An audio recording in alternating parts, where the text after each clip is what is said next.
Okay,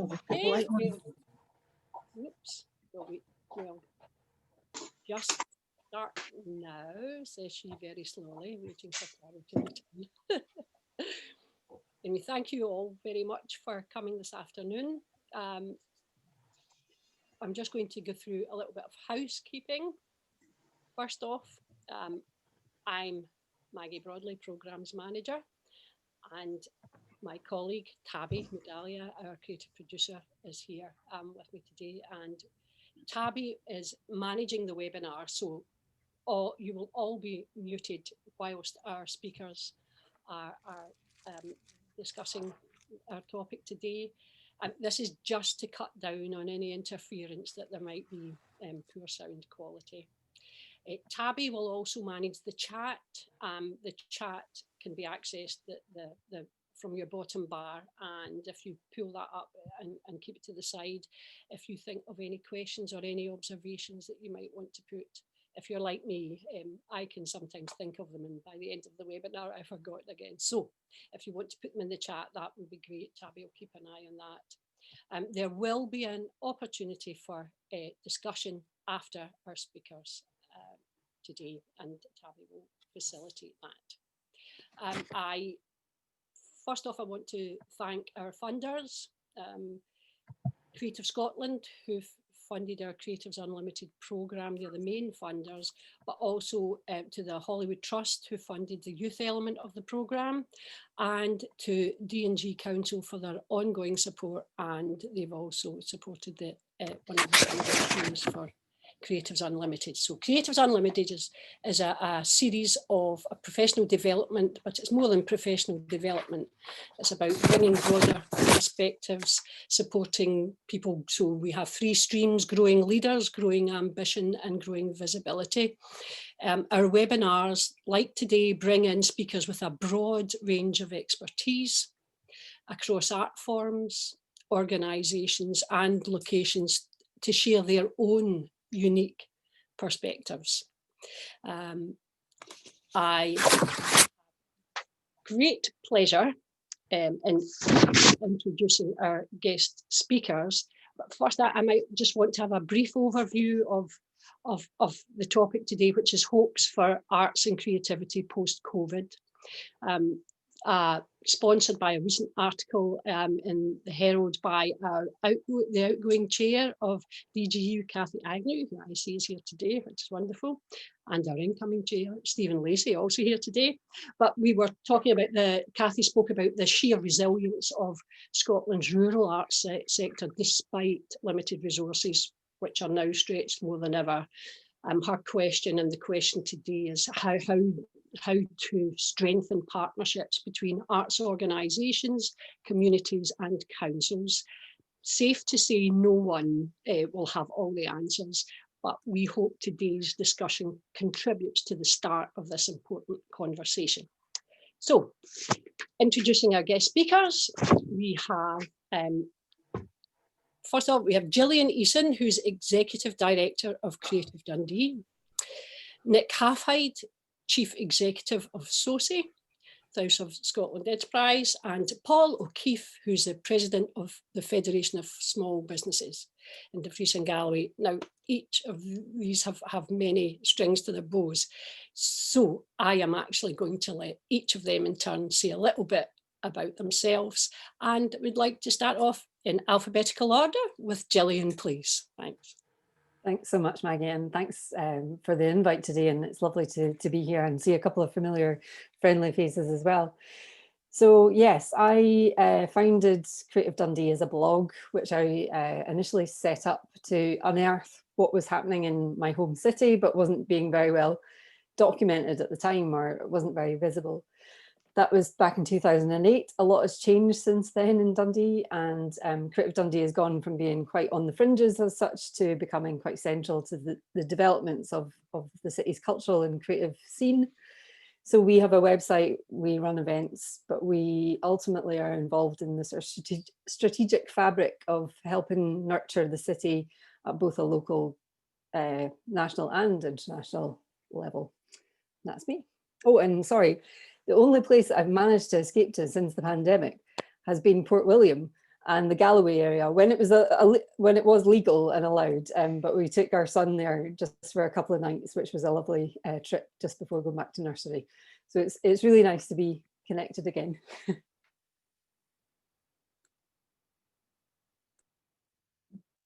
Maggie, you're muted. I unmute myself. You know, I do this at least once, so do bear with me. Nick Harfide, would you like to say a little bit more about yourself? Will do, and good afternoon, everybody. Yep, I'm Nick Harfide. I'm Interim Chief Executive of South of Scotland Enterprise. So we're the new enterprise agency funded by Scottish Government to help with the development, unlock the potential really of the south of Scotland, so Dumfries and Galloways and the Scottish borders. We start on the 1st of April. So as an organisation, interestingly, most of us have never met each other in the flesh. This is our modus operandi, working virtually. And since we started on the 1st of April, most of our work has been around supporting businesses and community organisations just to kind of survive under the strains of COVID. We're now beginning to look forward. How can we support all businesses across the south of Scotland? So that's anyone from the kind of the really big employers down to those that are sole traders, as well as how can we create and help communities to create the most resilient and successful image of themselves that they can be, obviously working very closely with both local authorities, but with a whole range of existing organisations.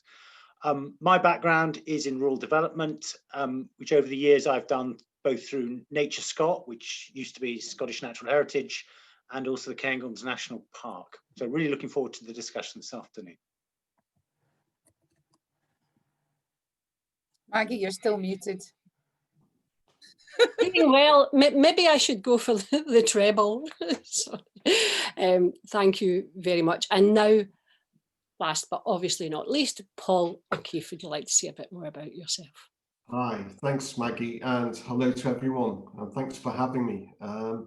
I'm partner at Thomas Tosh. A lot of you have already met me or know me through my work volunteering and doing stuff on the arts side, but Thomas Tosh, as a cafe, gift shop, retailer, always saw itself as part of the creative industries here in Dumfries and Galloway.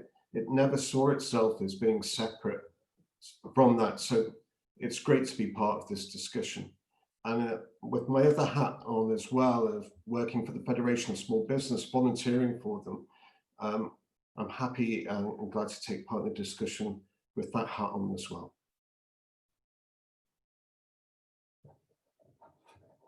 Thank you, Paul. That's great. Tabby is going to start off today's discussion with our first leading statement question. Okay, less of a question and more of a talking point. And I think if we just go around each of you. So this is a huge question, but I think it's one of the most important ones that we need to start off this discussion, which is, what are the greatest economic impacts of the creative sector? And while that's a huge question, really underneath that, what we're really asking is, how does the creative sector effectively quantify its value? Because that seems to be the thing that is the hardest to do. So we'll start alphabetically again. Jillian, is that okay? Yeah, that's fine. I suddenly feel like I'm on Mastermind, a combination of Mastermind and Who Wants to Be a Millionaire, because that is the most asked question, isn't it? How do we demonstrate the value of the cultural and creative industry sector? I mean, so yeah, of course, the economic impacts are a huge strength for the UK. You know, I think it was 5.8 GVA, gross value added, to the UK economy in 2018. It's a huge subsector of our economy, and they generate a significant number of jobs and all that, which is great. And that was all very much well and good before the pandemic. I think our sector has been incredibly hard hit, and we see it. You know, we host regular meetings a bit like this to make sure that our community is supported throughout, but we've seen so many jobs being lost, and obviously for those who are self-employed, which is the majority of our sector, freelance contracts have been stalled or just taken off the table completely. So there's that, but then there's been a huge swell of interest, of course, from public or consumers, if you want to call them that, for the arts, and whether that's been through books or video games or watching theatre online, etc. So there's lots of opportunities. It's not really answering your question, but I think there's a huge amount of economic value in the creative and cultural sector, and we give a lot to the UK, and I think it is time that somehow we, as we're kind of transforming our practices and ways of working and thinking about how we do more differently, I think people, I think the public are not waking up, because I think they've always understood culture, but I think there is an understanding of the value there, and it's just about marrying up the kind of public sector support and what we're doing on the ground. And I think rural economies or ecologies are actually a much better place. Lots of jobs have been lost in the bigger cities. I think rural ecologies are really well suited to how they are interdependent and interconnected. And Paul demonstrated that with speaking about the work they're doing. It's not just one thing or the other. We've got to kind of, we're all interdependent. So I think there's lots of scope, and I'm going to pass on to somebody else now. Paul. Thank you, Jillian. Paul. If you quantify what culture and creativity and art and the exhibitions and the venue, being a venue and all the events we have, well, it's 2% of the turnover of 465,000 in the last financial year, 2019 to 2020. But that's meaningless. But it just doesn't mean anything to how people would perceive Thomas Tosh, or how I work at Thomas Tosh and think about myself at Thomas Tosh, because the creative element, the contacts, the links with much wider group of people, the ability to bounce off ideas with people, the whole momentum of the business a lot of it comes from the creative links that we have. And without those, we sort of lose momentum and lose force. So right now, if it was a normal year, we'd be placing our ads in Spring Fling, we'd be dealing with the Arts Festival, I'd be planning ahead for exhibitions. And these are all to get people into the building, the venue as well. It creates a sort of way of talking about Thomas Tosh and doing Thomas Tosh and conveying what we want to be as people. And so that 2% of actual turnover is only if you narrow it down to how many art sales there were, ticket sales there were, potential sales of booze at events. But overall, people come into our building and experience all the different things that we do and buy things and stay in the cafe because of the atmosphere. And that atmosphere was created by being part of the creative sector of Dumfries Valley. I just don't think there's any way around that. We deliberately started the business in May 2008 to coincide with Spring Fling weekend. We missed the first 2 days of Spring Fling because of overrun of opening up. But that was our aim, that was our ambition, was to be part of that whole atmosphere. And so you just can't quantify it that way of like boiling it down, because there's so many other intangibles. Or you could say that the rest of our turnover, if we take out 10,000, the remaining 455,000, how much of that, how do we boil that down to being linked to the creative sector? The peak of people coming in Spring Fling, the the late night shopping that you have musicians in. I was looking only the last Saturday. I was comparing last Saturday where we are to a year ago, and we were a third down in turnover. And then I looked, and what did we have last year? We had Emily Smith singing in the venue while people were drinking coffee and shopping. You know, it's in many ways the breaking down of this is making my ability to think about the future of Thomas Tosh that much more harder, because all of these links have sort of disappeared. Next financial year, it's how to re-establish those links. Thank you, Paul. And actually, that was the second half of my question. Sorry, Nick, we're coming to you straight away after this. And that was literally, do we and should we have to quantify creativity? Because it's far, far more than just how much money it makes. So you've kind of you've planted that seed for us, Paul. Thank you. Nick. Thanks. Yeah, all the points Paul makes are really good. You can quantify it, and we have done that, and that is useful up to a point, because what it shows is just how important it is, even if you just strip it down to its basics, this creative sector. But probably the most important thing is just seeing how much it has grown over the last decade. But where I want to pick up on Paul, he's absolutely right. You can measure these things, and the figures I have in front of me. The GVA for the south of Scotland is 85 million. Well, that's a really big number, which is good. But what it hides, I think, is the point that I think is coming through strongly already, is that the creative sector underpins so much more than itself. It gives a sense of identity to place. And that's what makes the south of Scotland or communities within it different from somewhere else. And a lot of the big thinkers about the future of economic development home in on the fact that the future lies in developing a really strong sense of place. So what makes you different? And that's a mixture of obviously the scenery and the place, the geographic place, but it's the culture that underlies it and that is intrinsically linked to it. And then the food products that run from that, and all of that package is what makes, and it already makes, but there's huge more we can do about making the south of Scotland a fantastic place to live, but also for people to visit.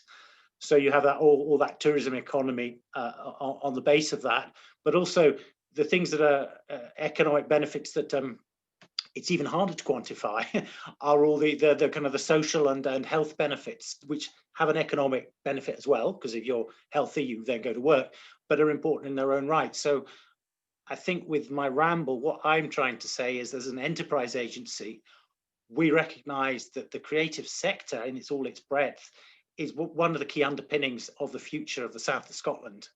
And we need to nurture it and help it in a way that it wants to be helped. So we're not here to impose a kind of a vision on it, but to help the sector, whether that's an individual sole trader or the sector more widely, work out what it wants and where it wants to go, so that we can help it realise that potential, because from that, so many other benefits flow. Thanks, Nick. Paul, Jillian, did you have anything you wanted to add to that?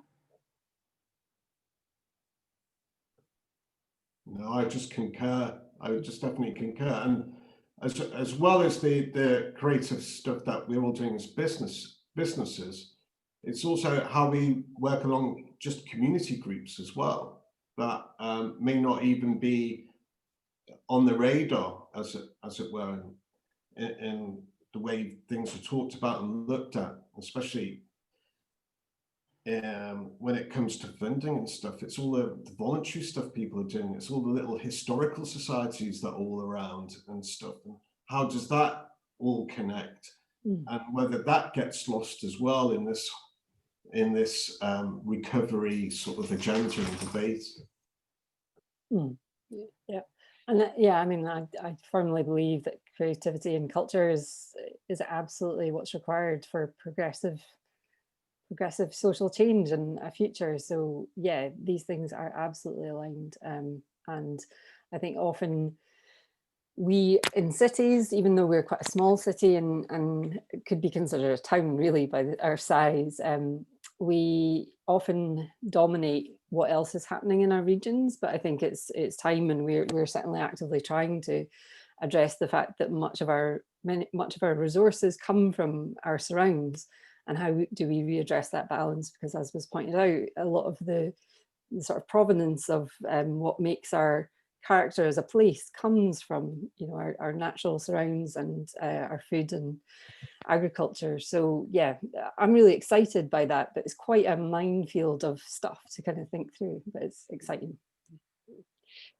Maggie. I would like to, because the South Scotland Enterprise is the sort of new player on the block, as it were, I would like to get a sense of how it's going to play into all of this, alongside DG Unlimited, the council, groups like the Stove, other art organisations.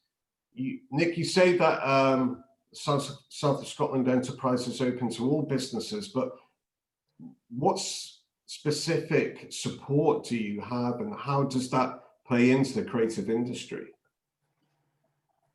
Yeah, I'm happy to say a little bit about our role, because I think that'll be useful for everybody. I think I would break down our role into just a number of different segments. First of all, I think we have a facilitation role across the South, and that will vary from sector to sector. So what we're doing at the moment is standing back and trying to understand each of our sectors, so the creative sector, agriculture, whatever, to work out where we can best play a facilitatory role given the current players. So we're doing some mapping. What we want to do is make the best of what's there, fill in any gaps, or make sure that the thing is working as well as possible. What we don't want to do is impose our will, because that won't get us anywhere. So see what that sector requires. We also have a role in supporting individual businesses. We've taken a very conscious decision that we're not just going to set up a couple of schemes that you can apply for. What we would rather do is have a one-to-one relationship with businesses, or a one-to-many. So that might be, if you want support from us in some way, you come to us and we'll get one of our team to talk through what your individual business needs are. Or if a group of businesses or a sector has needs, then come to us and we can say, okay, what about if we did X for you, a digital program or whatever it might be. So we want to develop a much more one-to-one, because in our experience, the more personal that relationship, the more you can tailor what it is that either an individual or a group of individuals need in terms of support. And when I say support, that might mean money, but as often as not, it doesn't mean money per se. It might mean support in terms of advice, or making a connection with another area. And I think the third thing that I would highlight, an important role that we can play, is looking from the South of Scotland out. So looking particularly to the Scottish government, but not exclusively, to say, we're here, the South of Scotland is here, you need to listen to these voices, or these are views, or have you talked to DG Unlimited this week? A lot of that happens already, but because of our kind of makeup as a body funded by government, we have direct channels to a number of ministers and senior officials that mean we can just kind of play that card all the time, saying, you don't just have to look for the Highlands and Islands for creativity. What about the South of Scotland? You don't have to, we can keep doing that. And I think already we've raised the profile of the South of Scotland just by our existence and some of our awards that have caught the eye of ministers, so that rather than always, coming out of West Holyrood and looking right, they now sometimes look left, as it were, down to the South of Scotland. So I hope, Paul, that's helpful, and I hope for everyone else that gives you kind of a flavour of how we hope to work and some of the support we have available. Thank you, Nick. Maggie. Yeah, I mean, I'm just kind of also conscious that there's so much interest and knowledge here, and trying to get through what we've kind of set out. So kind of looking at small creative businesses, which can be a single person or can be a group of people. What do you think post-COVID those small creative businesses need the most to help them kickstart almost begin again in certain instances because of the conditions, the absolutely extraordinary conditions that we've all found ourselves in. So since Nick finished, I'll go back to Jillian to start. Here was me thinking I was going to get to riff off somebody else, but no. Okay. So I'll lead the charge. Small creative businesses, I'd feel wrong saying exactly what I think they need because many are in this room today. So I don't know if I'm, as well placed as a small creative business. However, we are a social enterprise ourselves, so we do have to generate income. Absolutely. So I think for me, I think it's a sense of having a stake in the future, not a sense, an absolute, we have to have a stake in the future of our places, of our economies, of our communities. I think we have to have hope as well. There's a lot of it's just been horrific, I think, for a number of people. So we need hope and optimism. So that's hopefully what we've been trying to provide. We need commissions, opportunities, contracts. We need all of those things.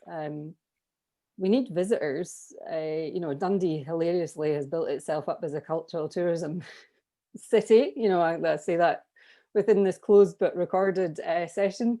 So I think there's a lot for our city to think through about how we've portrayed our city. And we've got lots of accolades of being a brilliant city to visit. But obviously at the moment that can't really happen. And as our city also changes in that, are the students going to keep returning? Probably not. We're going to have to really rethink. And we are already. I should say that, Dundee was one of the first local authorities to come together as a cultural sector. And I've been a part of that since May to develop a cultural resilience and recovery plan. So that's a number of the cultural organisations and artists and small creative businesses who have done that. Yeah, and we need spotlights on. We need just to be reminded that things exist. And again, we've been trying to do that with our work. Yeah, that's some of the things I think we need. Thank you very much, Jillian. I also, maybe moving to Paul, I'm thinking about, we are talking about tourism and visitors, but it's that building business locally again as well. Do you have, ideas? What do you feel could happen on a small scale, not considering your visitors, but considering local people and how we work together to build? Yeah, I think a lot of people are going to have their own individual issues and problems in the creative sector. I think one of the biggest shocks for Thomas Tosh was money just disappearing like one day and having zero money coming in the till. And I think that shock is still there. It's still in my head that there was no money. It just disappeared. And for a business, for that to happen is just it's just gobsmacking that you did that for a period. We had no idea where money was going to come from. We had all of this debt in terms of supplier credit, and we had the building which we owned, so we were defended that way. But then without the furlough scheme, we would have been in serious trouble. So I think that shock almost affects our creativity on our ability to think about the future. And I've just got, admire so many people from like Camp Lime, Tina here, and the Stove, and so many other institutions that were able to creatively respond, and it didn't freeze them. So for our perspective, it will be coming out of that shock and trading our ability hopefully into more cash and more and profit this year. And that gives us a bit of creative freedom to hit the reset button. So sometime in the summer onwards, I'm hoping that we get back into that creative swing. But there's where's Spring Fling and where's the Arts Festival, all those people that we used to link with very easily, and we had those links, and they would be coming and knocking on our door and saying, what are you doing? Are you taking part? It's it's quiet. It's very quiet. So that, from my perspective, leadership from organisations like Spring Fling, the Arts Festival, potentially DG Unlimited, to build our confidence back and to get us all back into play, all as individuals, you know, to help organise us back into creating again and thinking creatively is going to be really important. Yeah. So it's not just about hard cash, it's about confidence, although hard cash is also very welcome, but it is that kind of confidence. Yeah. Cash is king. Yeah. You know, right now, we still don't know if we might have, we're lucky the second wave, DG is very, very lucky. Some businesses are, you know, still badly affected, but we don't know if there's going to be a lockdown in the new year, if there was a third wave after the, you know, the get-togethers that everybody's going to have at Christmas. Thanks. Nick? Yeah, thanks. To that, how do you think, Sophie? Well, You know, what advice would you give? Yeah. A couple of things I'd say. One is I think the hope and the confidence are absolutely key. If we as individuals and collectively can provide some of that hope and a bit of confidence, that will hopefully help get through what is undoubtedly a few more months of real difficulty. But we all hope, obviously, that when the vaccine comes on, that we can begin to restore kind of normal market trading conditions, or whatever normal looks like. And hopefully there might even be a bounce, you know, the pent up demand. So let's hope for that. More specifically, I think in the very short term, if businesses are still really struggling, there's absolutely a role for ourselves to try and help businesses that might otherwise go under. So firstly, if you or anyone you know is thinking, that's it, I'm not going to survive, you talk to us. We might be able to help. That cash is king question, you know, we do have funds to help people survive, because once they've gone, it's much harder to get them back.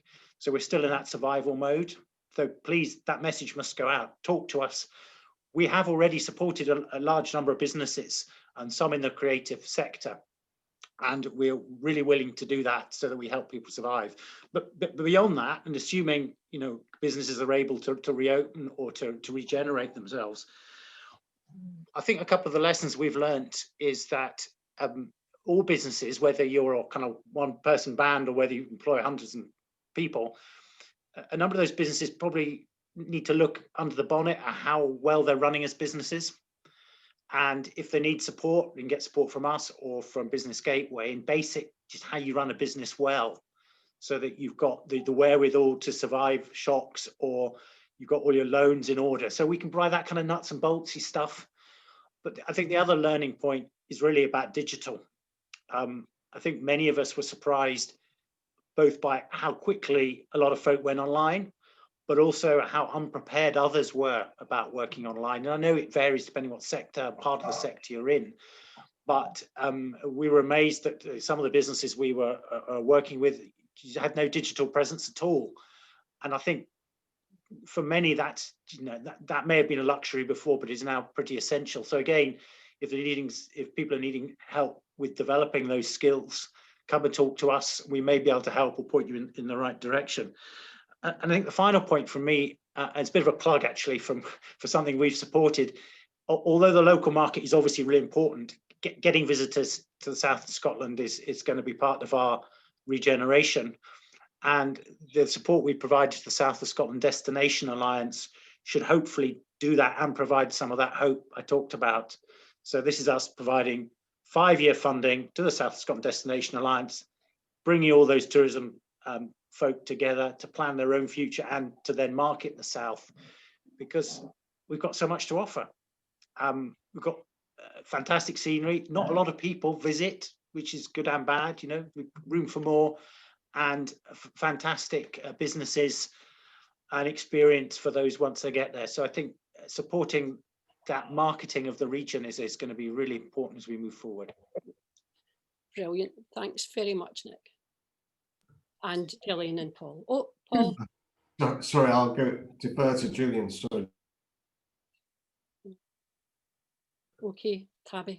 I was just going to say, I know how digital has become so important, and you know, like Camper Line just went billion online with all its digital stuff under Tina. But so much of what we do and so much of the creative economy depends on the physical. You know, we've got these buildings, we've got these physical spaces. So many of our artists and creatives create physical things. They have to be seen in the physical space. My one concern is that there is too much emphasis going to be given over to the digital, which will, one, exclude people. Two, for me, as somebody who likes to go and see art and experience it, I was in that cinema watching Tenet, you know, when it opened in August, the first screening. You know, I need to be there. I need to see things. We can't let that disappear, especially if we're talking about Dumfries and Galloway being a place and placemaking. I tend to get a bit concerned with the Build Back Better agenda being too dominated by the idea of digital. I think Yeah. we found from our experience that it has been a valuable tool, but we've all agreed, and everyone that we've worked with, that it will be a blend, and it doesn't replace, it only augments and supplements. So thanks for that, Paul. Tabby. Thank you, Maggie. Interesting, Jillian, you mentioned the freelancers and the small businesses. So the next question is really about strengthening partnerships between the creative sector and the business sector. And of course, many of the freelancers are part of the business sector too. And I wonder about the sense as part of the region's recovery in creating some kind of mandate where we actually try and use the freelancers we've got here to supply us with the things that we need, whether that be photographers or graphic designers or writers for content. They're creatives, but they still provide services, and that might be a way to build the relationships. So that's one suggestion. Do you all have other ways that the creative sector can reach out to the business sector and actually work together? Jillian. Hey, another who wants to be a millionaire question. Yeah, so I think, I mean, what do I think? I think that there's a role for organizations like our own and other much larger public sector organizations to involve, yeah, absolutely, smaller scale, independent businesses, freelancers. But yeah, ultimately, you know, Scottish Government is all about the wellbeing economy. It used to be inclusive growth. It's all about the wellbeing economy. Now, what that actually means is, you know, debatable, but it ultimately is a good thing. It's about a kind of more inclusive, sustainable economy. And I think that's what we're all saying today here. And I think that creatives and cultural workers are sort of visionaries, are dreamers, are storytellers, are narrative builders, and they're really critical to how we build a better society and a better economy. So I think there's a huge role. How we do that, we're certainly just piloting little sort of small scale initiatives to try and do that. For example, one of the things that we did was we managed to pivot some of the money that we had for events and things towards commissions, so that we could commission folk for, say, £1,000 commissions, micro commissions. Now I know there's problems with them because you've got lots of people applying for funds when it's quite a small scale. So we're trying to think through, how do we support people that aren't given the commissions. So we're also thinking about that and how we integrate them into our networks and things. But ultimately, we're trying to bring people together from different backgrounds. That's one of the projects. So video game sector and creative sector, to see what happens. Another project that we're doing is around looking at the barriers to the creative industries. So how do we unearth what the barriers are through commissioning people to explore them who have lived experience of those barriers. So that's another way. And then a third way that we're trying to do that is through our Ampersand project, which is essentially a time banking project. We launched it 2 weeks ago, and it's just been incredible. And it's about just people in our kind of supporter network giving time to somebody else, saying fundraising experience, and then they earn some credit for that. And it's going phenomenally well. And I would never, I was a doubter, I'll be honest. I wasn't sure how it was going to go, but in these really tricky, uncertain times, people need people. And so we're willing to kind of share that with anybody that wants to learn more about that. But yeah, we need new, bold visions.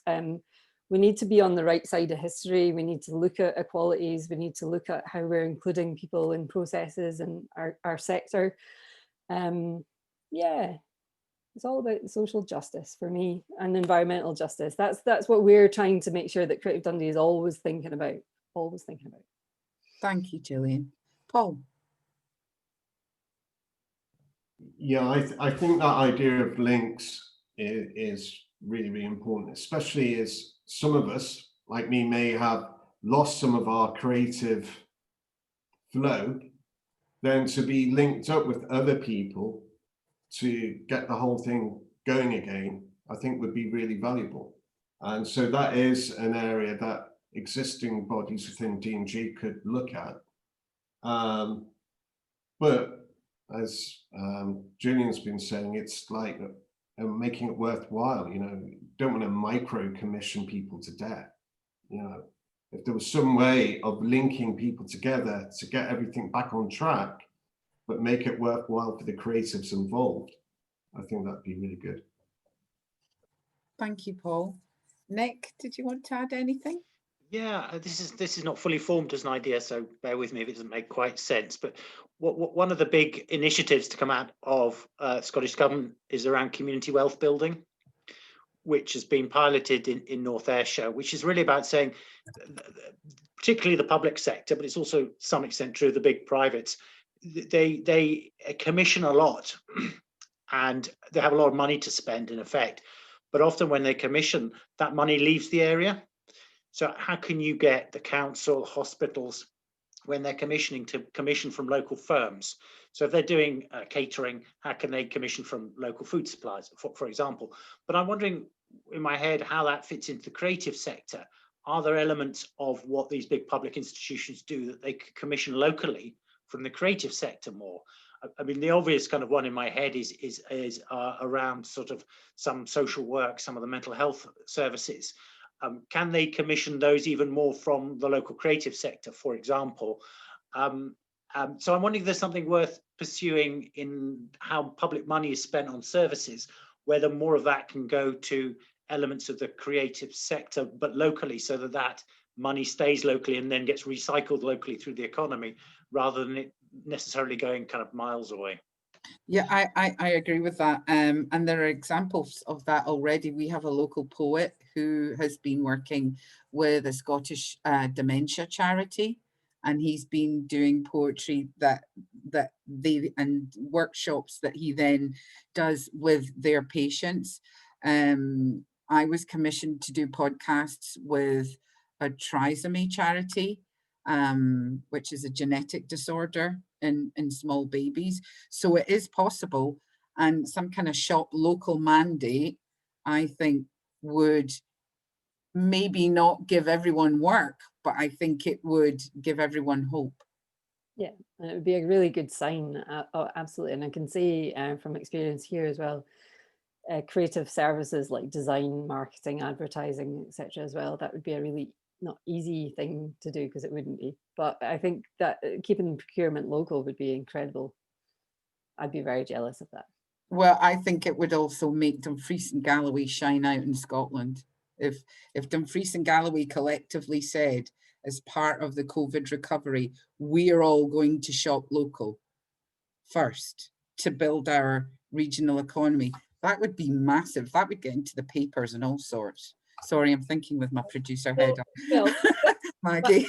also have to say that there are good examples of that as well, where that's been used, and I myself worked on a project that very much was about bringing visitors in, but was also encouraging local people to shop locally, to support creatives in studios, and the benefits that that brought to the community. So in total agreement with my colleague and there.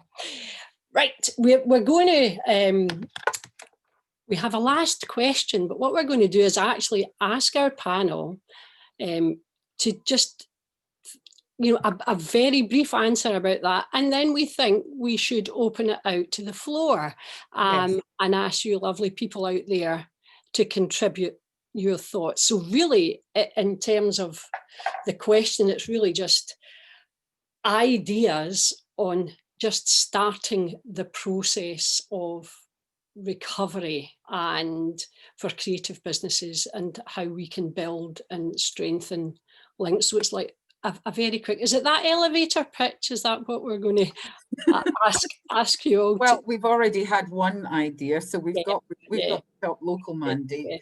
So it's just really ideas for what do we do now? Yeah, so let's ask Paul and give Jillian a rest so she doesn't have to start this one. The Holy Grail. Mm. The Holy Grail. I think, okay, this is not an elevator pitch, this is a ramble, sorry.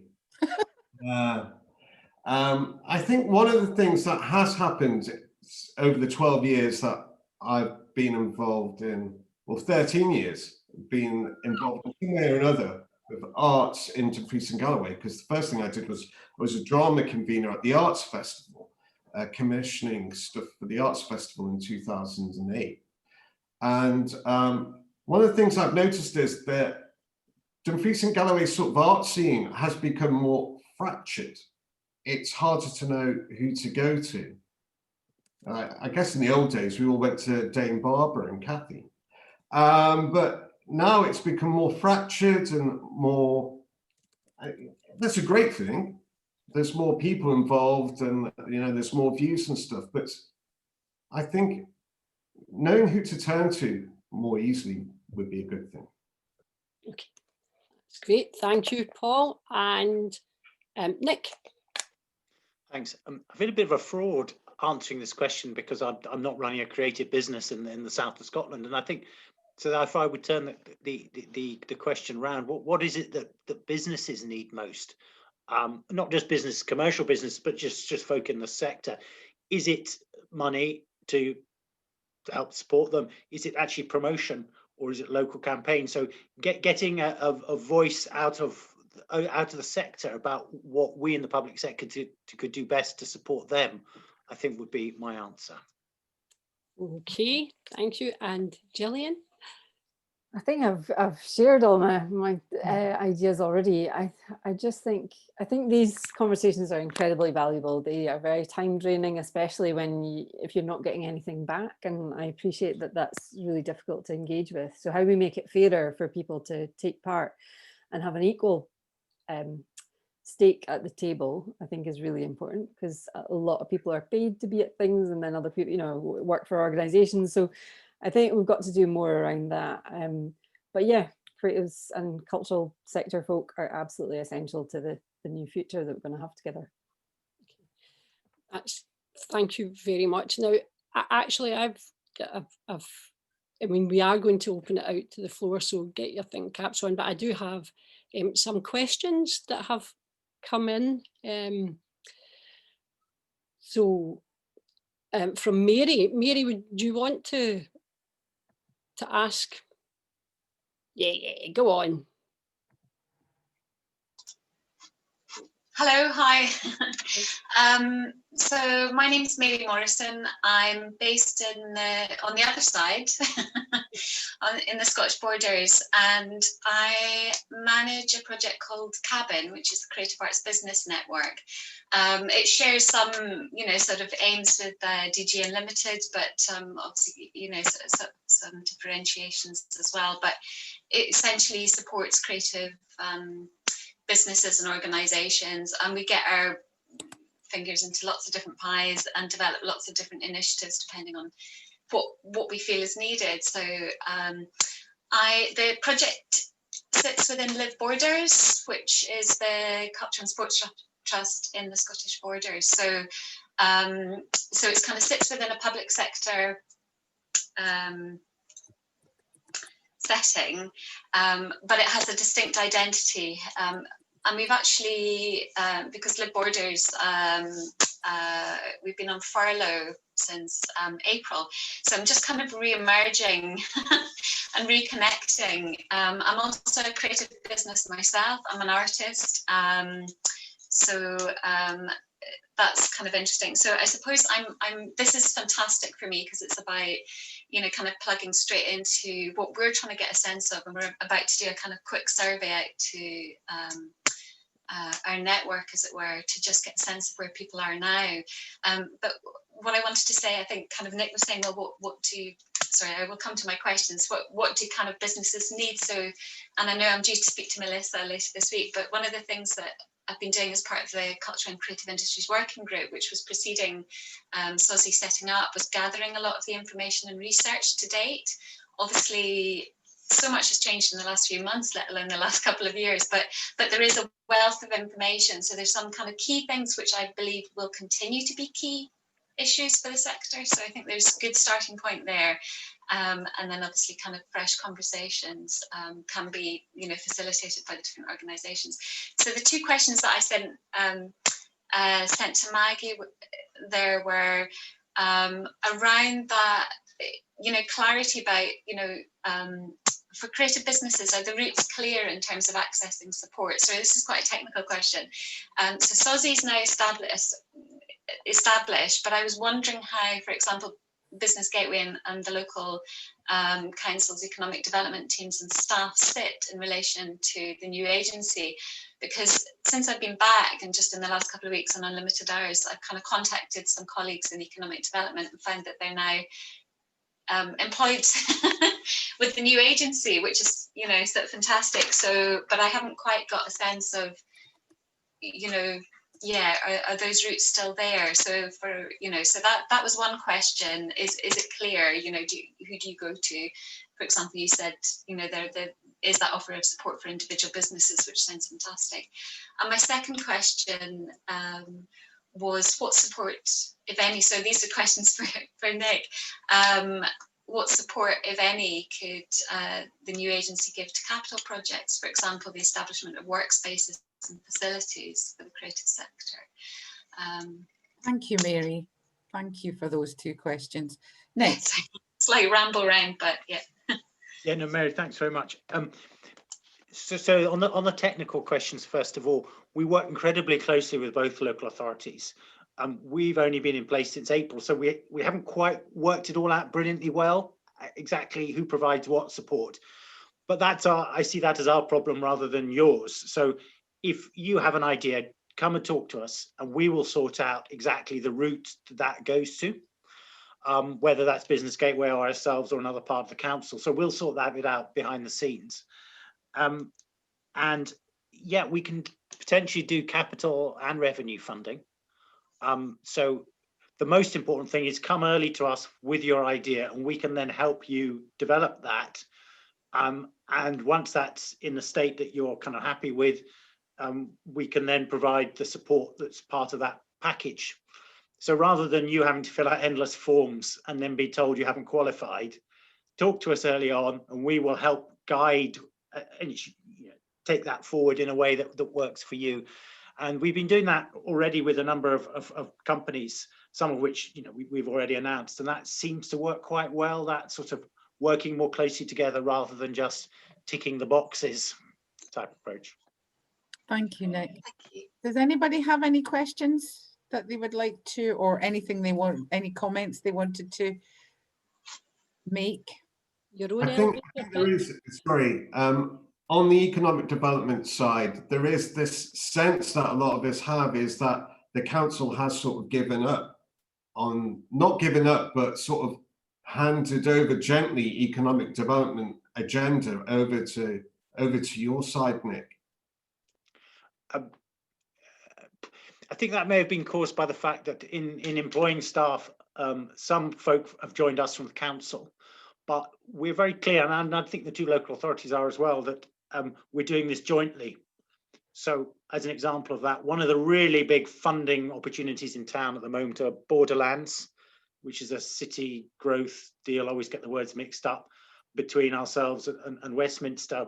You know, millions and millions of pounds coming into the north of England and the south of Scotland over the next 10 years. And that's being led by the local authorities, but we're very closely involved in that.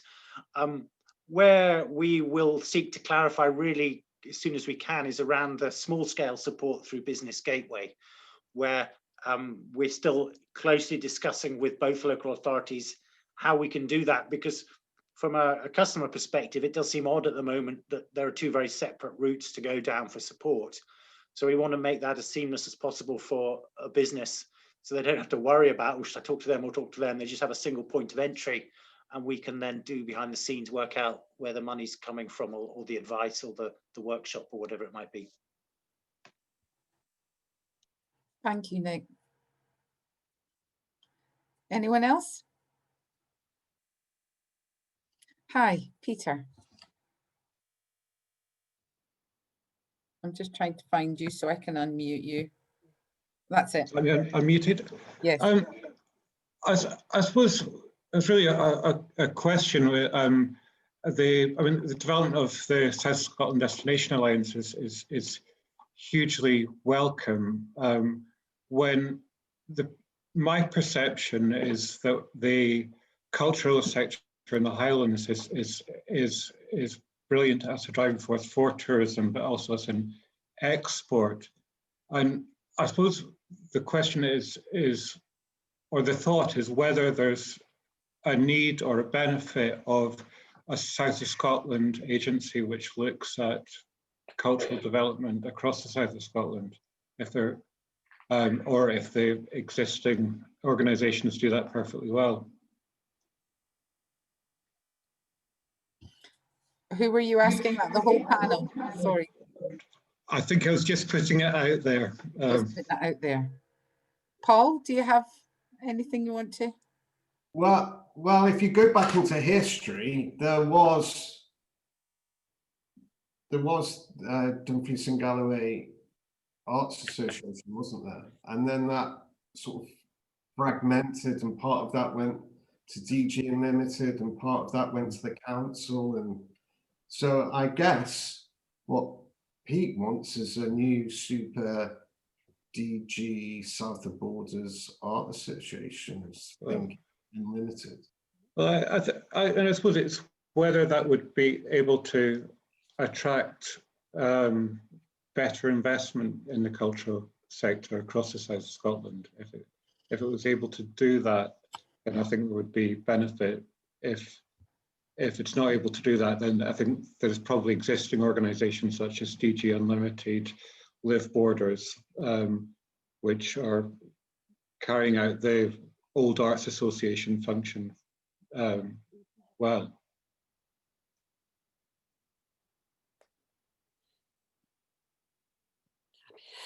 Is there something like that in Dundee, Jillian?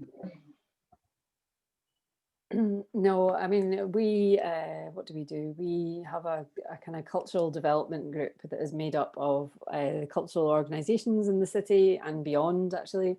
And yeah, there's various networks, but our cultural tourism is not a bone of contention, but there's a lot of lead from the local authority, but also there's a new emerging body called Visit Dundee being established, but that's very much private sector led.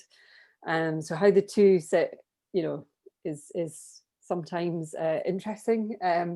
So I don't know, it's a difficult one, isn't it? But yeah, largely ours is led by the cultural sector. Yeah, I mean, DG Unlimited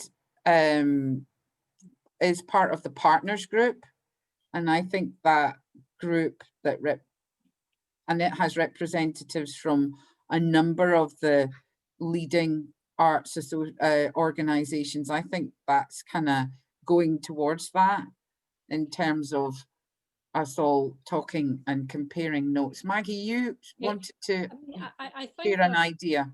Yeah, well, mine's is actually rather just as a Scottish Artists Union member. and we are currently, or the organisation, and actually before I say this, it's going back to that, you know, that broader thing that Paul has spoken about, and his business, and how creativity, although it might appear a small percentage, vastly underpins that. And Paul's business has direct links as well to creativity, but there's so many other businesses out there that are not at all connected, but because they are in a region where there is a strong creative and cultural scene, there's a good community links, then there has a wider economic benefit in that. And it's just trying to think of you know, how can you support actually those individuals? So a lot of us are working or through organisations, but it's supporting the individual creative practitioner of, you know, and some are more commercial in terms of more financially rewarding than others.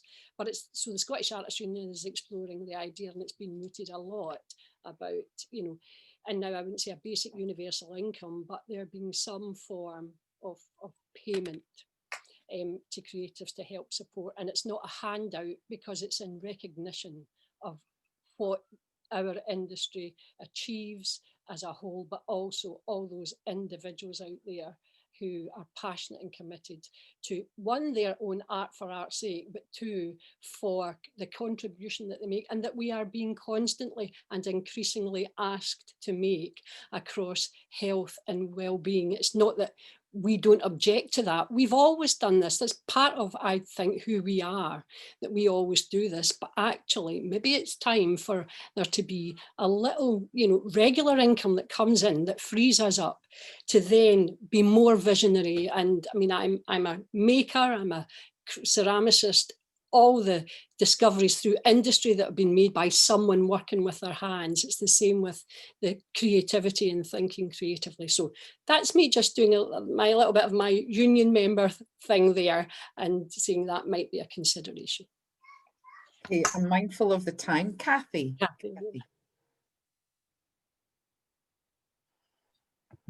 Fine, thank you very much. Okay, if I could just come in with one or two things. And this session I see is entitled Hopes for Arts and Creativity Post-COVID. One of the things, looking back at how people have coped over the last few months, it's been fascinating seeing the innovation. Mostly, I have to say, it is through digital. But Paul, yes, like you, desperately missing the face-to-face contact as people are. It's only by face-to-face, by sparking ideas off each other, that more creativity comes, I believe. But to offer two very practical bits of information and bits of help, I think. One, and this is where that article came in, we have the Dumfries and Galloway Council being, if I say, surprisingly enlightened, don't quote me, they have actually ring-fenced money for cultural activities in communities to take place next year. It's provisionally being talked about as a sort of mini festival, put together again festival. I suspect it may well be led very much along the lines of Day of the Reed and FIDA. But you know, that is something very positive. So something cultural in each community to kickstart things. And the other big idea that is happening, hoping at the moment, is at Croik, where we're hoping to kickstart the creative sector by creating an outdoor performance venue. And that is where people, particularly in post-COVID, I mean, and it was actually as a legacy of COVID, we suddenly realized that we've got a 55-acre site where people can come and socially distance. And we will set things up in a socially distanced manner for as long as we need to. But the point being that we can actually have performances outside real live ones, and provided the performers and the technicians are undercover, then we, the audience, can just have our umbrella. But I think that's probably, and the only other thing just to say is, you questioned right at the start, how do we quantify the impact of the creative sector? How do we, you know, quantify its value? And I guess it has to come back to that health and well-being. And you look back at, do you remember that whole happiness scale? How do you quantify happiness? I think there's something called the Warwick scale of happiness. And whether we bring in that health and well-being, I don't know. Whether when you're applying for funding, we actually add, you know, markers on that. I don't know, but I just put that out there. But, you know, thanks, guys, very much for all your comments and your thoughts. Thank you, Kathy. Wouldn't that be great to do funding applications and one of your KPIs is how happy everyone will be at the end of it? I like that. Including the creator. Yes, Don't forget us, please. that'd be great. My KPI is everyone is smiling. Yay! Does anyone else have any questions or comments that they would like to add? Jerry? Oh, Mary. Mary, yes. I just wanted to kind of say, you know, how great it was to hear that sense of place is a kind of key theme, because I mean, I think if there's something that artists can articulate around, whether it's in song or story, or you know, sort of creating spaces and kind of events as well as kind of work, you know, physical work, and exhibitions, and you know, got very vibrant kind of performing arts as well as you know, kind of other strands of the arts in the south of Scotland. I think sense of place is somewhere where artists, you know, certainly can enable also that bridge between kind of heritage and contemporary work. I think there's just a really, yeah, real opportunities there. So. Thank you, Mary. Anyone else? Pete? Pete.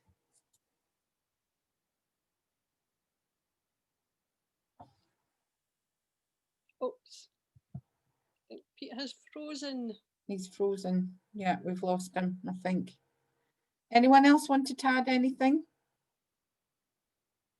Oh, Stephen. Stephen. Hello. Hi. I think that one of the difficulties at the moment is that we don't really know what's going to happen post-COVID. We won't simply be going back to normal. We'll be in a different situation. And we're not quite sure what that's going to look like, at least in the short term. In the longer term, perhaps there will be some semblance of normality restored. But one of the things that I think we will need to do, and one thing is that I hope DG Unlimited can do, is to really is to find out what people need, is to listen to what people need, provide mechanisms that allow people to talk to each other about what they need and how they can move forward.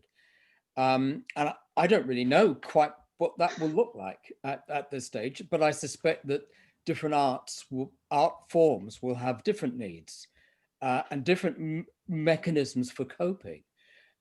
What live performance will need, people involved in live performance will need, is going to be different from what a painter will need.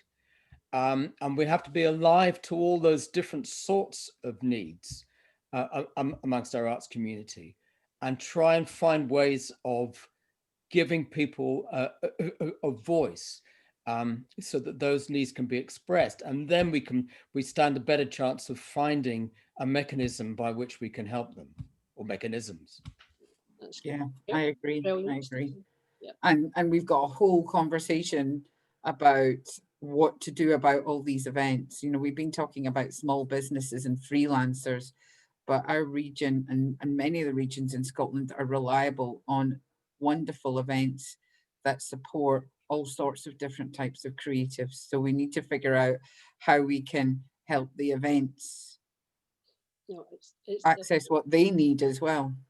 It's great that one size doesn't fit all, and Yeah. and the listening, I like that too. Pete, you seem to be back. Do you want to? Yeah, am I here now? Yes, we've got you loud and clear.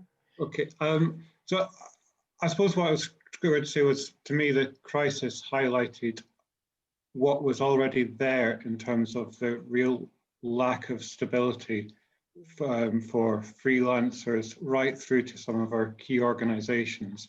All are living on a project to project basis with very little stability that in terms of what they're going to be able to do, what they're going to be able to deliver, who they're going to be able to employ next year.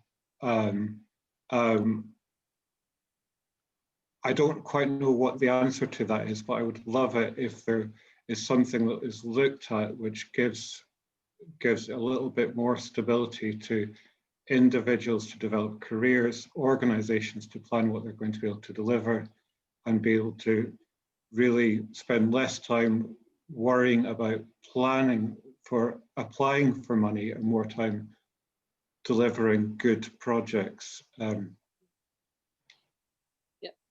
Thank you. A really good point. Maggie. No, I think actually. Yeah, I'm looking at the time. I think we could sadly, continue on, but we might have to do part 2 in the new year and all come back together. I want to thank everyone for joining us this afternoon, and I want to particularly extend all our thanks to Nick and Paul and Jillian for joining us. Thank you all very, very much for being so generous with your time and your expertise and your ideas and suggestions. And thank you to our lovely Maggie. Maggie, over to you. And I would just reiterate those sentiments in their entirety. Thank you all.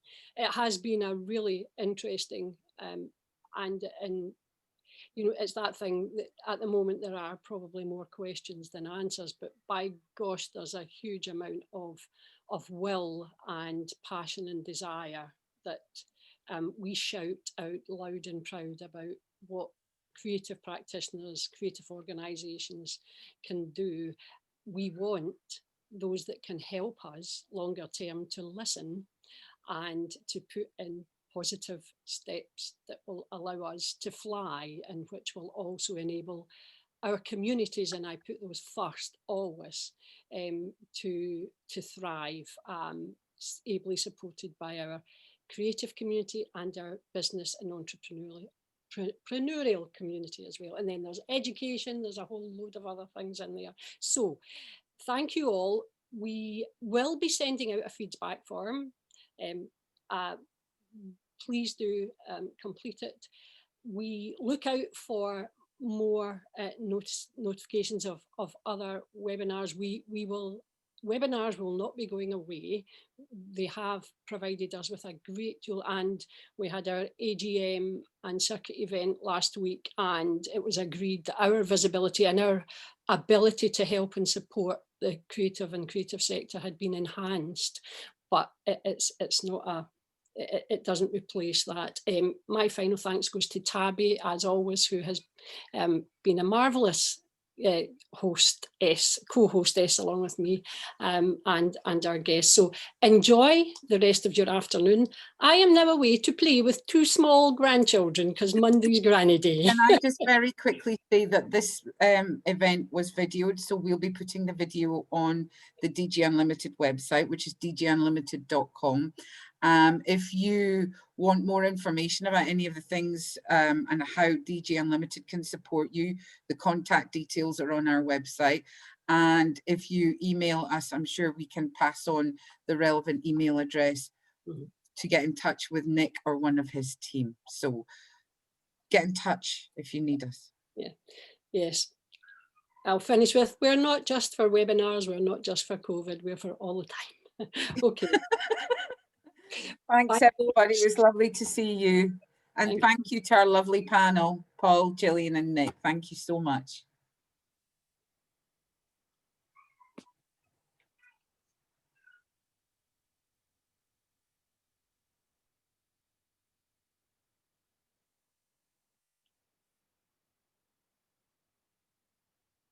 I'm just going to